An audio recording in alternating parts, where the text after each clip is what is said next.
कैसे हो मेरे पढ़ाकू? बढ़िया। लास्ट टाइम हमने मोशन इन अ प्लेन के बारे में पढ़ा था, जिसमें हमने पोजीशन वेक्टर, डिस्प्लेसमेंट, वेलोसिटी और एक्सेलरेशन के फॉर्मूला ऑब्टेन किए थे और उनकी डायरेक्शन क्या बनेगी वो भी हमने पढ़ा था। आज हम सॉल्व करेंगे कुछ एग्जाम्पल्स। तो आइए स्टार्ट करते हैं एग्जाम्पल 4.4 से।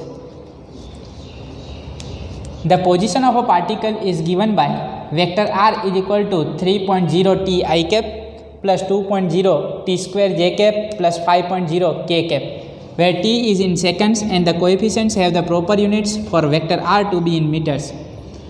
मतलब पोजीशन वेक्टर जो है वो मीटर में है, टाइम सेकंड में है। हमें निकालने को बोल रहे हैं find v vector t and vector a t of the particle. मतलब हमें निकालनी है velocity at any time t and acceleration at any time t। मतलब इंस्टेंटेनियस ही निकालना है। पर्टिकुलर टाइम के लिए बोला है, कोई रेंज तो दी नहीं है। मतलब हमें इंस्टेंटेनियस वेलोसिटी और इंस्टेंटेनियस एक्सेलरेशन निकालना है। तो हमें निकालना है पहले वेलोसिटी। तो vector v is equal to derivative of r vector with respect to time. ये फॉर्मूला हम पढ़े थे last time. dr vector by dt, that is velocity v. So d by dt as it is. What is position vector r? 3 t I cap plus 2 t square j cap plus 5 k cap। ठीक, this is the derivative with respect to time. तो time वाले जो term हैं उनका differentiation होगा। तो ये इसमें यहाँ पे टाइम है तो इसका डिफ्रेंशिएशन होगा। टाइम के साथ क्या है? 3 दैट इज़ कांस्टेंट, तो कांस्टेंट को बाहर निकाल दें। तो derivative of t with respect to time I cap dt by dt I cap plus यहाँ पे जो कांस्टेंट है उसे बाहर निकाल लें, dt square by dt J cap plus यहाँ पे 5k कैप है, यहाँ पे टाइम है नहीं। तो कांस्टेंट का डिफरेंशिएशन तो क्या हो जाएगा? जब कांस्टेंट अकेला होगा तो उसका डिफरेंशिएशन क्या होगा? 0। तो ये हो गया 0। ये पोजीशन वेक्टर जो हमें दिया हुआ है वो 3 डायमेंशन में है। मतलब ये रिप्रेजेंट कर रहा है मोशन इन ए स्पेस। और यहाँ पे जो वेलोसिटी मिल रही है v वेक्टर t, वो हमें आई कैप और जे कैप पे मिल रही है। dt by dt that is 1, so this is 3 I cap plus 2 dt square by dt क्या बनेगा? पावर आगे, पावर में से कम, 2 इंटू 2 4 हो जाता है, पर हमने ऑलरेडी 2 लिख लिया है तो ये क्या बनेगा? 2t j cap. So this can be written as 3 I cap plus 4t j cap. तो ये हो गई हमारी वेलोसिटी एट टाइम t। क्या ठीक? तो हमें वेलोसिटी मिल चुकी है। अब क्या निकालना है? एक्सेलरेशन। एक्सेलरेशन का फॉर्मूला क्या है? dv by dt, right. Velocity मिल चुकी है, इसका डिफरेंशिएशन कर दें तो d by dt as it is. Velocity क्या है? 3 I cap plus 4t J cap, derivative of 3 that is constant, constant का डिफरेंशिएशन क्या होगा? 0। तो ये तो हो गया 0 plus 4 as it is dt by dt J cap, तो ये मिल जाएगा 4 J cap. This is vector a 4 J cap. Velocity हमें मिलेगी वो किस में मिलेगी? मीटर पर सेकेंड। एक्सेलरेशन किस में बनेगा? मीटर पर सेकेंड स्क्वायर। ठीक है, मतलब एक्सेलरेशन कौन सी डायरेक्शन में? सिर्फ y डायरेक्शन में, क्योंकि यहाँ पे हमें क्या मिला? सिर्फ y component 4 J cap metre पर सेकेंड स्क्वायर। मतलब वर्टिकली अपवर्ड लग रहा है एक्सेलरेशन। और वेलोसिटी हमें 2 डायमेंशन में मिल रही है, 3 I cap plus 4t J cap. तो पार्ट है तो हमने सॉल्व कर लिया है। अब क्या सॉल्व करना है? Part B. पार्ट बी में क्या पूछे? Find the magnitude and direction of velocity at t is equal to 1 second. पहले निकालना है मैग्नीट्यूड। क्या निकालना है? मैग्नीट्यूड। तो v वेक्टर हमें क्या मिला? 3 I cap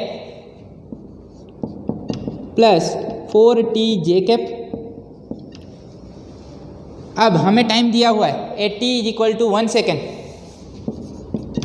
eight t is equal to 1 second velocity v vector is equal to क्या बनेगा 3i cap plus 4 into 1 4 j cap. This is the velocity, right. हमें पूछे मैग्नीट्यूड, मैग्नीट्यूड निकालना है तो magnitude of velocity, magnitude of velocity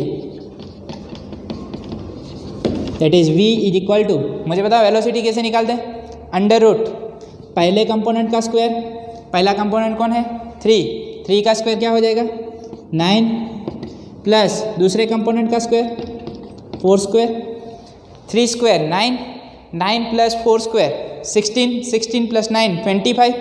so this is under root 25 का root क्या निकलेगा 5 मीटर पर second. This is the magnitude of velocity. याद हो तो मैंने बताया था मैग्नीट्यूड मतलब सिर्फ वो वैल्यू देगा, ये हमें मैग्नीट्यूड ऑफ वेलोसिटी मिली, डायरेक्शन मिली नहीं। डायरेक्शन के लिए क्या चाहिए वेक्टर, वेक्टर से पता चल रहा है कि उसकी वेलोसिटी एक्स डायरेक्शन में कितनी है 3 मीटर पर सेकेंड, वाई में कितनी है 4 मीटर पर सेकेंड, ठीक है। रिजल्टेंट वेलोसिटी मैग्नीट्यूड निकालेंगे तो क्या बनेगा 5 मीटर पर सेकेंड, ठीक। And direction of V vector T, direction भी निकालनी है। ये बना एक्स कंपोनेंट, ये बना वाई कंपोनेंट, अब डायरेक्शन निकालनी है। So direction of velocity is given by formula theta is equal to tan inverse V Y by V X. याद हो तो कोई भी वेक्टर ले लें तो वो एक्स एक्सिस के साथ जो एंगल बनाता है वो हम क्या कंसीडर कर लेते हैं थीटा। उसका प्रोजेक्शन ड्रॉ कर दूं तो ये मिल जाएगा हमें वी एक्स, ये मिल जाएगा हमें वी वाई और ये हो गई वी वेक्टर, ठीक। तो डायरेक्शन निकालनी है मतलब क्या निकालना है theta is equal to tan inverse, और tan क्या होता है ऑपोजिट अपॉन एडजेसेंट, तो V Y by V X. tan inverse y component of velocity बताओ मुझे, जे कैप के साथ क्या है 4/3 आ रहा है। ये ट्राइंगल याद रख लें,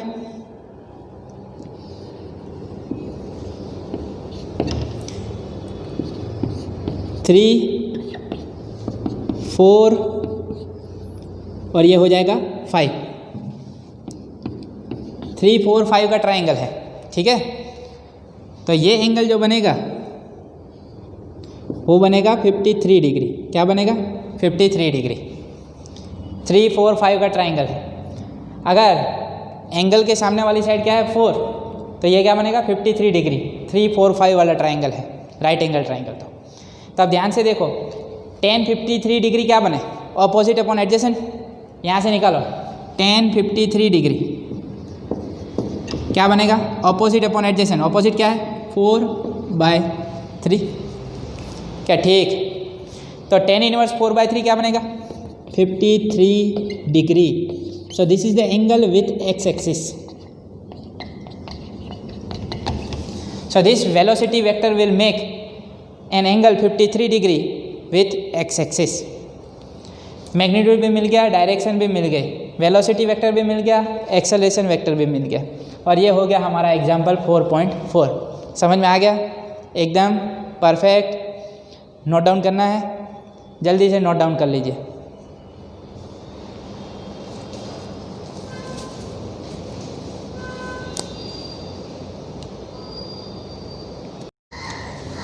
नेक्स्ट टॉपिक है मोशन इन अ प्लेन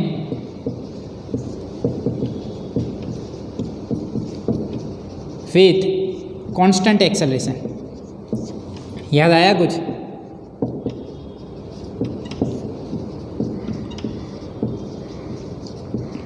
क्या कांस्टेंट एक्सेलरेशन के बारे में पढ़े थे चैप्टर 3 में? याद है काइनेमेटिक इक्वेशंस पढ़े थे? कौन से 3 काइनेमेटिक इक्वेशन थे? v is equal to we naught plus A T, second क्या था x is equal to we naught T plus half A T square, और थर्ड क्या था V square minus we naught square is equal to 2ax। क्या ये 3 kinematic equation पढ़े थे? जहाँ पे v क्या है final velocity, V naught that is initial velocity, A that is constant acceleration, T that is time, X क्या है डिस्प्लेसमेंट। तो ये तीन काइनेमेटिक इक्वेशन अगर हमें लिखने हो मोशन इन अ प्लेन के लिए, मतलब वेक्टर फॉर्म में लिखने हो तो कैसे लिखेंगे? So first equation can be written as V vector is equal to we naught vector plus vector A into T. क्या ठीक? सेकंड इक्वेशन कैसे लिखेंगे? एक्स है डिस्प्लेसमेंट, यहाँ पे डिस्प्लेसमेंट कैसे रिप्रेजेंट करते हैं?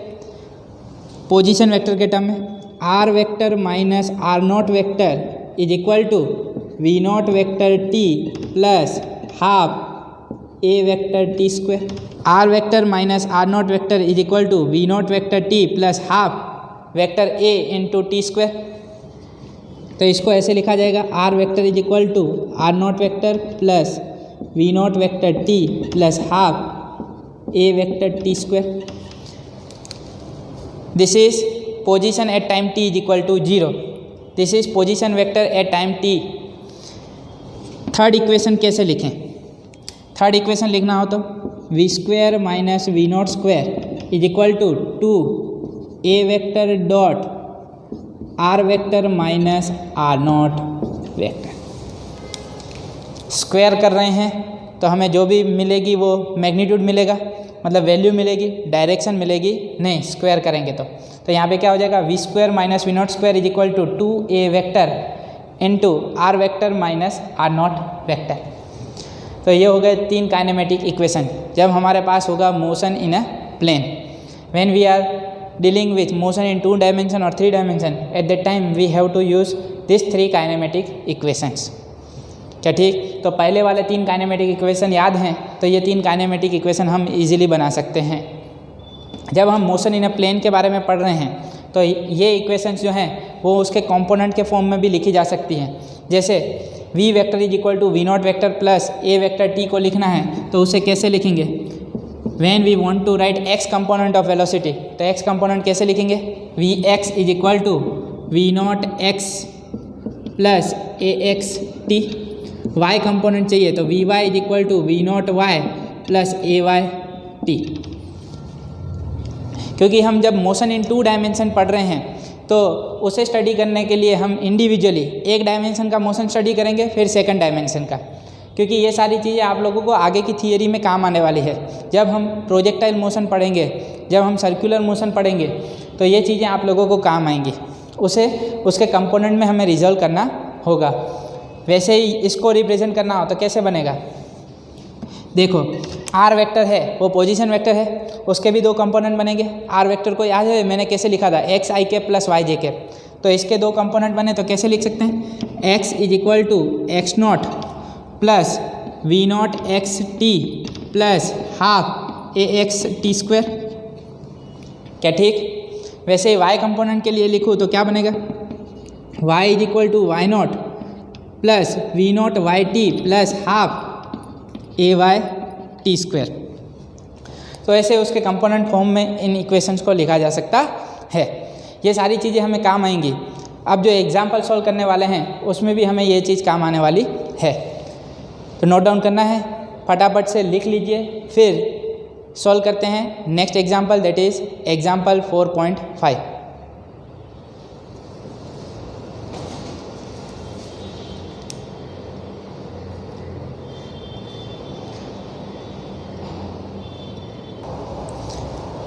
आइए सॉल्व करते हैं एक और एग्जाम्पल, एग्जाम्पल 4.5।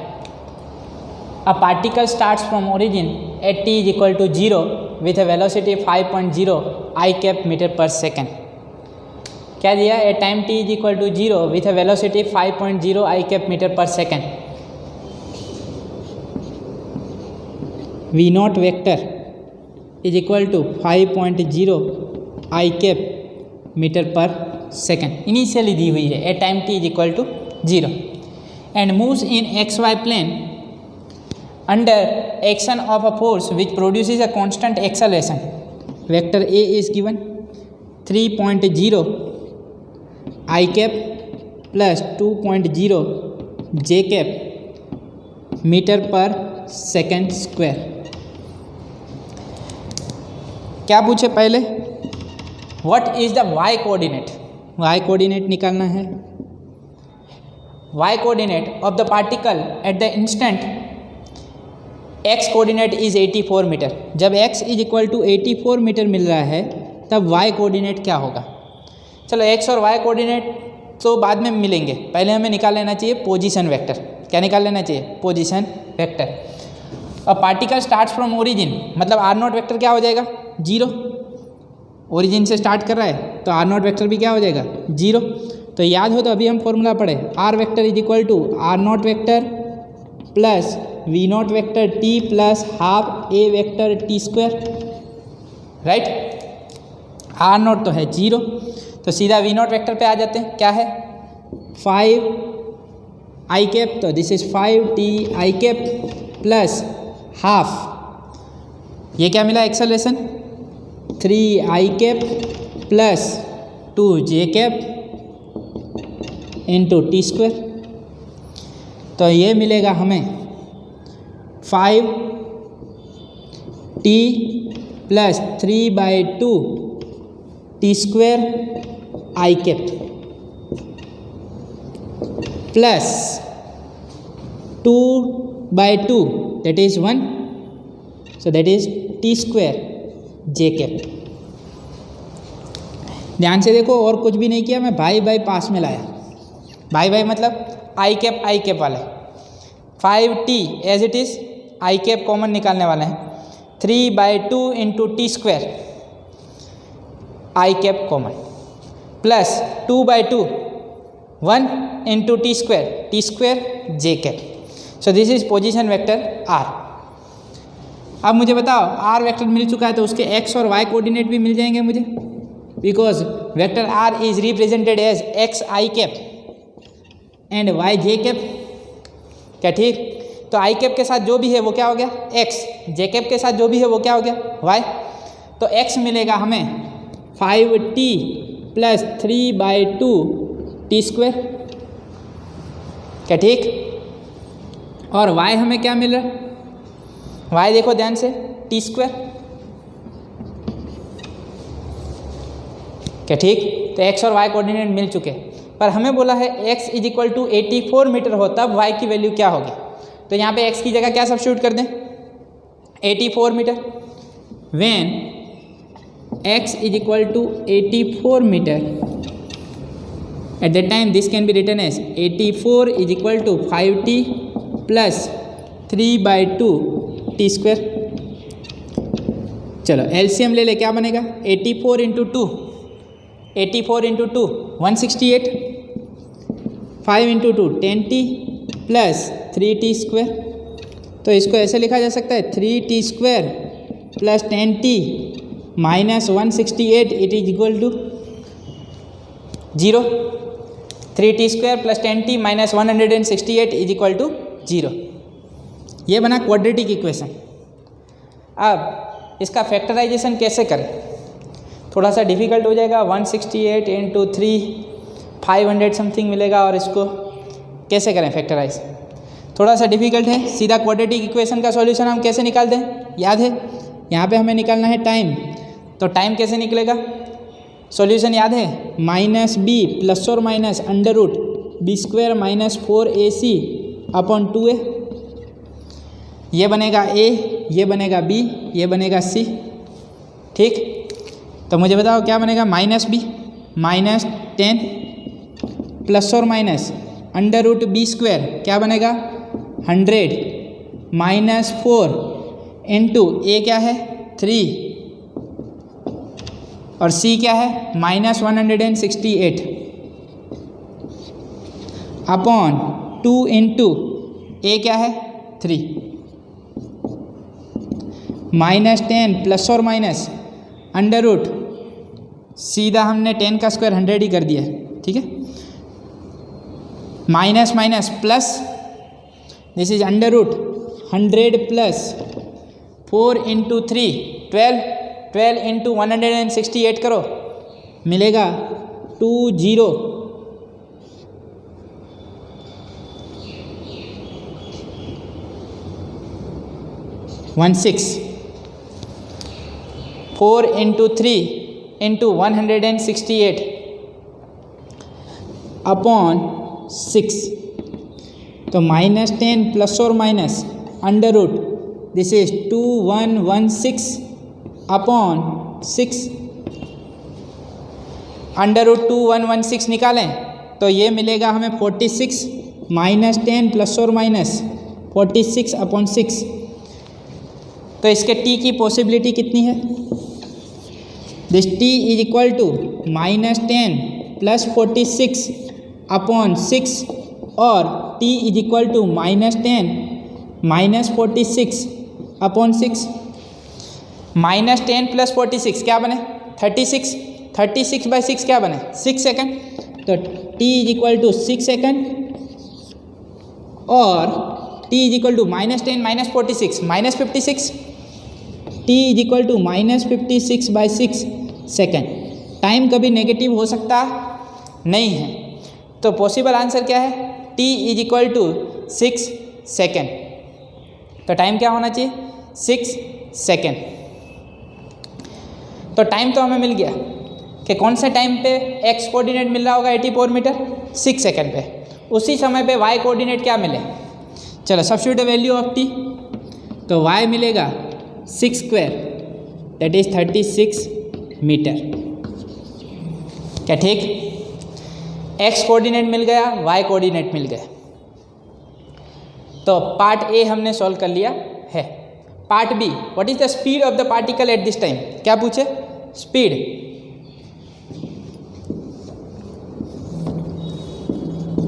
स्पीड निकालनी है तो पहले निकाल लेना चाहिए वेलोसिटी। ठीक है, speed at particular time, instantaneous speed and instantaneous velocity both are same in magnitude. तो वेलोसिटी पहले मिल जाए फिर उसका मैग्नीट्यूड निकाल लेंगे। तो मैग्नीट्यूड ऑफ वेलोसिटी निकालनी है तो पहले v vector is equal to d r vector by d t. क्या ठीक? और r वेक्टर हमें क्या मिला हुआ है? 5t plus 3/2 t square i cap plus t square j cap. तो इसको मैं रख दूं तो क्या बनेगा? d by d t 5t 3/2 that is 1.5 t square i cap plus t square j cap.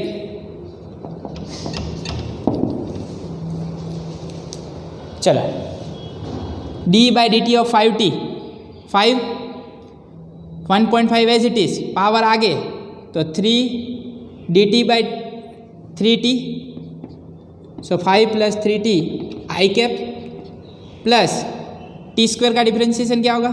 2t J cap. क्या ठीक?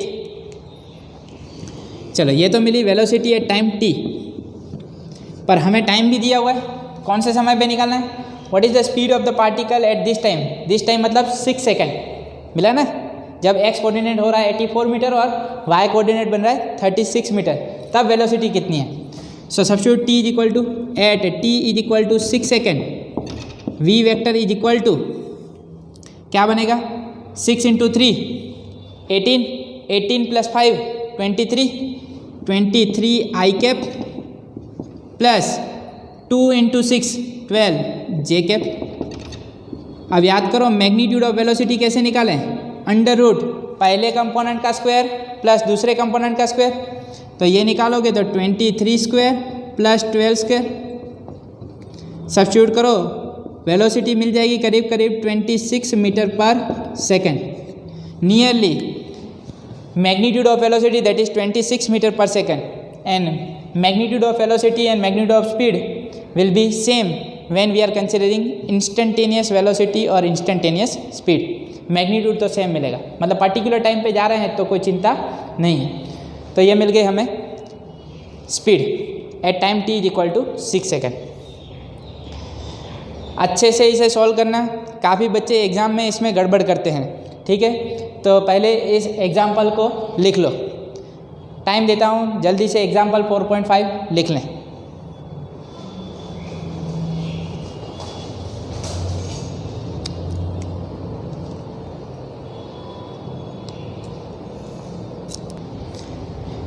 लिख लिया?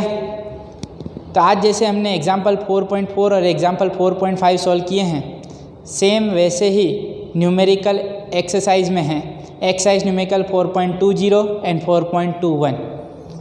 तो क्या करना है आप लोगों को मालूम है ना, होमवर्क में सॉल्व करना है। तो exercise numerical 4.20 and 4.21 I am giving you in homework. तो एक्सरसाइज न्यूमेरिकल 4.20 और 4.21 को सॉल्व करके रखना। नेक्स्ट टाइम और भी प्रॉब्लम सॉल्व करेंगे, नेक्स्ट टाइम रिलेटिव वेलोसिटी के प्रॉब्लम सॉल्व करेंगे, बहुत ही मज़ा आने वाला है। यहाँ पे स्टॉप करते हैं। स्वस्थ रहें, मस्त रहें, दीपक सर के साथ पढ़ते रहें। मिलते हैं नेक्स्ट लेक्चर में, तब तक के लिए बाय बाय, थैंक यू।